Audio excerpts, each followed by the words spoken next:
दुर्गा प्रसाई यतिखेर तपाईले देख्न सक्नुहुन्छ दुर्गा प्रसाईलाई सार्वजनिक गरिएको छ।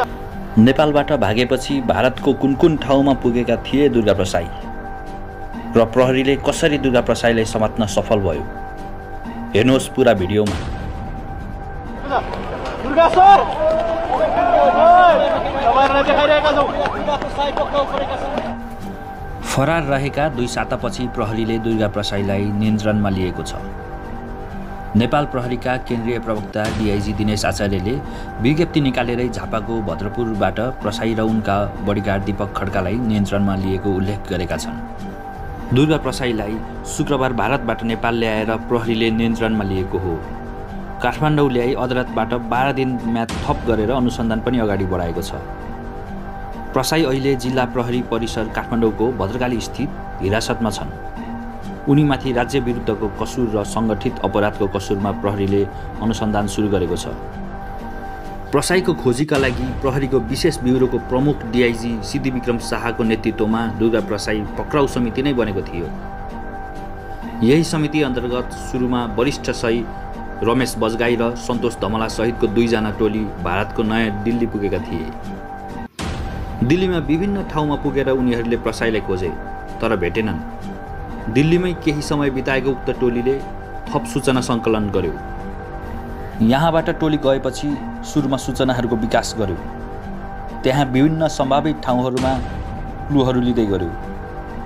अनुसन्धानमा संलग्न एक प्रहरी अधिकारी बताउँछन् प्रसाई नेपालमै छन् कि भन्ने आशंका पनि थियो, तर उनी भारत पसिसकेको विभिन्न क्लुहरूले देखाउँथ्यो।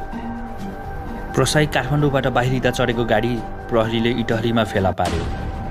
इटहरीबाट बरामद गरेको गाडीका चालकलाई पनि सोधपुछ गरी प्रहरीले अनुसन्धान थाल्यो।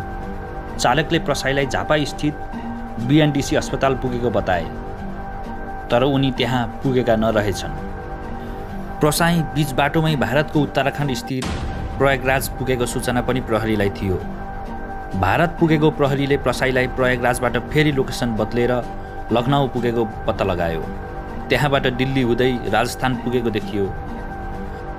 भारत पुगेका दुर्गा प्रसाई एकै ठाउँमा भने बसिरहेका थिएनन्, ठाउँ बदलिरहेका थिए। प्रयागराजबाट लखनऊ, त्यहाँबाट दिल्ली, त्यहाँबाट राजस्थान र राजस्थानबाट फेरि भरतपुर भन्ने ठाउँमा पुगेको थाहा भयो।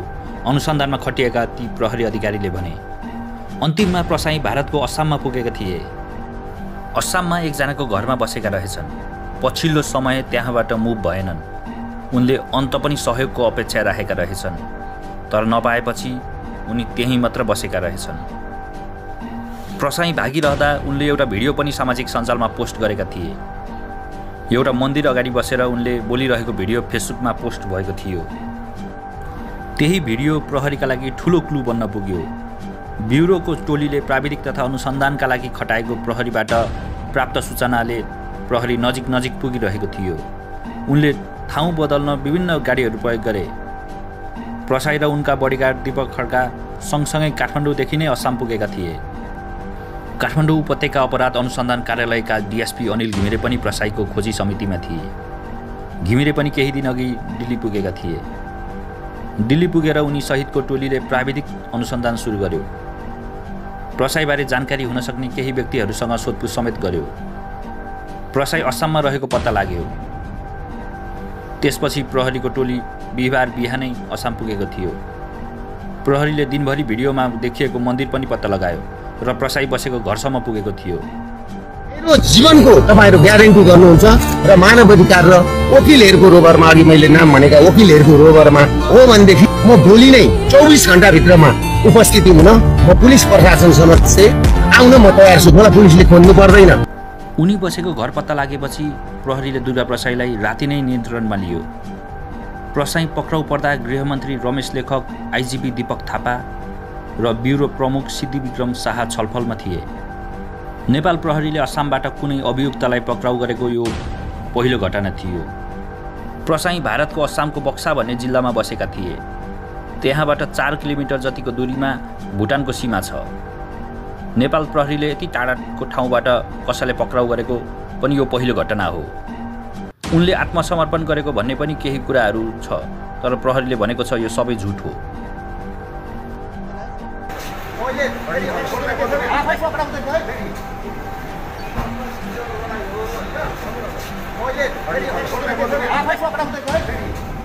तर उनी पक्राउ परेको केही समयपछि सूचना चुहियो। यसरी इन्फर्मेसन लिक भएपछि प्रहरीलाई नेपालसम्म ल्याउन चुनौती हुने विश्लेषण गृहमन्त्री लेखक समेत रहेको छलफलमा कुरा चलेको थियो। समाचारहरू बाहिरिएपछि नेपाल प्रहरीका केन्द्रीय प्रवक्ता डिआइजी दिनेश आचार्यले दुर्गा प्रसाई पक्राउ नपरेको र भ्रामक समाचार सम्प्रेषण नगर्न भन्दै विज्ञप्ति पनि निकालेका थिए। तर उताबाट डिएसपी अनिल घिमिरेको टोलीले प्रसाईलाई लिएर गाडीबाट नेपालतर्फ आउँदै गरेका थिए। बक्साबाट 14 घण्टाको यात्रापछि शुक्रबार बिहान करिब 10 बजेतिर प्रहरीको टोलीले झापामा आइपुग्यो। तर उताबाट डिएसपी अनिल घिमिरेको टोली प्रसाईलाई लिएर गाडीबाट नेपालतर्फ आउँदै थिए।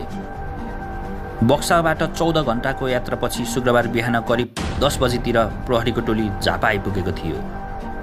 बक्सा जिल्लामा बसिरहँदा उनी केही समय त्यहीँ बस्ने योजनामा रहेको अनुसन्धानमा संलग्न एक अधिकारी बताउँछन्। उनी आफ्ना छोरा निराजन प्रसाईसँग भने निरन्तर संवादमा थिए। परिवारका सदस्यसँग निरन्तर संवादमा रहेको पाइएपछि प्रहरीले दुर्गाका दाजु राकेश प्रसाईलाई नियन्त्रणमा लिएर सोधपुछ गरी छोडेको थियो। चैत मसान्तसम्म बक्सामै बस्ने र वैशाखमा छोरा असाम पुगेपछि त्यहाँबाट अन्त सर्ने तयारीमा थिए प्रसाई। प्रसाईलाई प्रहरीले ज्यान मार्ने उद्योगमा पनि अनुसन्धान गर्ने वा नगर्ने भनेर छलफल गरिरहेको छ। उनले प्रहरीलाई पेलेरै सुरक्षा घेरा तोडेका थिए। जिल्ला प्रहरी परिसर काठमाडौँका एसपी अबिल राज बोहराले भने अहिले उनीमाथि राज्य विरुद्धको कसुरमा म्याद मिलान भएको छ। उनीमाथि ज्यान मार्ने उद्योग कसुरमा पनि अनुसन्धान गर्नेबारे छलफल भइरहेको छ। प्रसाई राज संस्था पुनर्स्थापनाका लागि गठित संयुक्त जनआन्दोलन समितिले तोकेका जनकमान्डर हुन्। उनकै आह्वानमा चैत 15 गते तिनकुनेमा प्रदर्शन र सभा थियो, तर प्रदर्शन हिंसात्मक बन्यो र सभा हुनै पाएन। प्रसाई गाडी झुइक्याउँदै तिनकुने क्षेत्र आएर चैत 15 गते दिउँसो सुरक्षा घेरा तोडेका थिए। प्रहरीहरूलाई पेलेरै उनले अघि बढेका थिए। प्रहरीहरूले प्रसाईलाई गाडीबाट ओह्रालेर तिनकुने स्थित मञ्च छेउ पुर्याएर छाडेका थिए। दुर्गा प्रसाईले प्रदर्शन र सभाका लागि जिल्ला प्रशासन कार्यालय काठमाडौँबाट अनुमति लिएका थिए, तर प्रदर्शन शान्तिपूर्वक अघि बढेन। प्रदर्शनकारीहरूले सुरक्षा घेरा तोड्न खोजेपछि प्रहरीले पानीका फोहरा, अश्रु ग्यास र गोली पनि चलायो। यसबीच प्रदर्शनकारीहरूले व्यक्तिगत घर, पार्टी कार्यालय, भाटबटिनी, जडीबुटी प्रशोधन केन्द्र र सरकारी गाडीहरूमा आगजनी गरिसकेका थिए। प्रदर्शन हिंसात्मक बनेपछि चैत 15 गते अपराह्नदेखि नै दुर्गा प्रसाई सम्पर्कविहीन थिए। उनले यसबीच 2वटा भिडियो जारी गरेका थिए भने नेपालमै रहेको र ज्यानको सुरक्षा हुने भए प्रहरी प्रशासनमा उपस्थित हुने पनि बताएका थिए। तिनकुने घटनामा 2 जनाको मृत्यु भएको थियो भने गोली लागेर 20 जनाभन्दा बढी घाइते थिए। प्रदर्शन आह्वान गरेको मुख्य व्यक्ति प्रसाईलाई प्रहरीले चैत 15 गतेदेखि नै खोजिरहेको थियो, तर 2 सातासम्म पनि फेला पार्न सकेका थिएनन्। तिनकुने क्षेत्रमा भएको घटनामा संलग्न रहेको आरोपमा प्रहरीले अहिलेसम्म 178 जनालाई नियन्त्रणमा लिएको छ। तीमध्ये 82 जनामाथि म्याद थप गरेर अनुसन्धान गरिरहेको छ। संयुक्त जनआन्दोलन समितिका सदस्य सचिव समेत रहेका राप्रपाका वरिष्ठ उपाध्यक्ष रविन्द्र मिश्र र उक्त समितिमा आन्दोलन परिचालन समितिमा रहेका राप्रपाका महामन्त्री धवल शमशेर राणालाई पनि प्रहरीले नियन्त्रणमा लिएर अदालतबाट पटक पटक म्याद थप गरी अनुसन्धान गरिरहेको छ।